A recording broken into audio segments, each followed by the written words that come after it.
जय हिंद स्टूडेंट्स।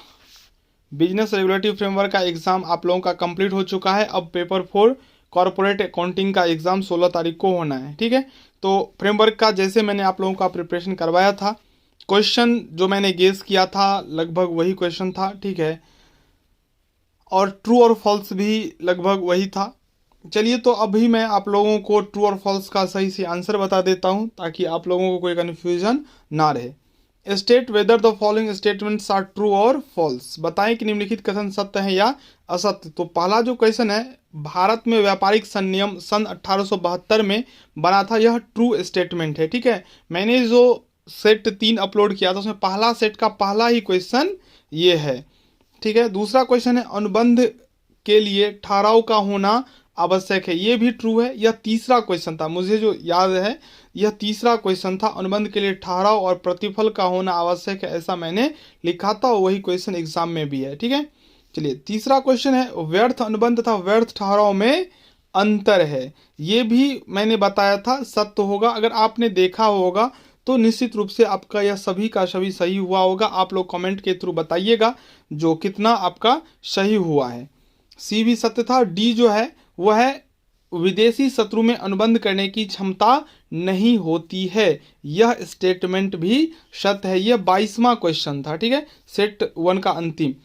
ये जो क्वेश्चन है, 2 और more persons are said to consent when they agree upon the same thing in the same sense, ये भी ट्रू स्टेटमेंट है। ठीक है, स्वतंत्र सहमति से ये लिया गया है जब 2 या 2 से अधिक व्यक्ति एक ही बात पर एक ही अर्थ में सहमत होते हैं। एफ जो है, फ्रॉडमेंटल कंसिडरेशन इवाइडेबल, तो कपट में प्रतिफल व्यर्थनीय होता है, ये भी बात सत्य है। अगर कोई स्टूडेंट्स बिना कुछ जाने समझे अगर सभी में सत्य दे दिए होंगे फिर भी उनका 8-9 सही हो जाएगा, क्योंकि बहुत सारे स्टेटमेंट जो है वो सत्य दिया हुआ है। और आज आप लोगों का ये फ्रेमवर्क खत्म हो गया, जो कि पूरा का पूरा थ्योरी था।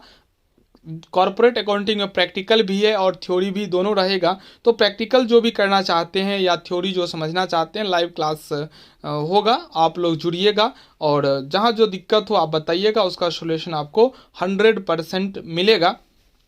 ठीक है, चलिए जी जो है, all contingent agreement are wagering agreement, सभी संयोगिक ठहराव बाजी के ठहराव होते हैं, ये भी सत्य है। चलिए अगला, consideration is necessary in the bailment contract, तो ये जो एच है ये सत्य है। सॉरी, जी जो था सभी संयोगिक ठहराव बाजी के ठहराव होते हैं, ये असत्य स्टेटमेंट है, जी असत्य होगा, जी असत्य होगा। ठीक है, चलिए एच जो है, consideration is necessary in the bailment contract, तो ये सत्य है। ठीक है, नीचे अनुबंध में प्रतिफल का होना आवश्यक है, वैसे ही बिना प्रतिफल के भी किए जा सकते हैं। ठीक है,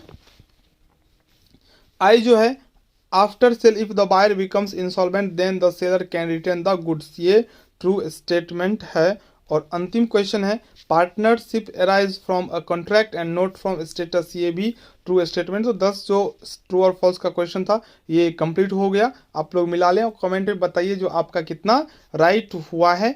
बहुत जल्द आप लोगों के लिए कॉर्पोरेट अकाउंटिंग का भी ट्रू और फॉल्स अपलोड होगा, फिर थ्योरी प्रैक्टिकल सब के सब अपलोड होंगे। तो आप लोग इस चैनल के साथ बने रहें, चैनल को सब्सक्राइब कर लें। धन्यवाद।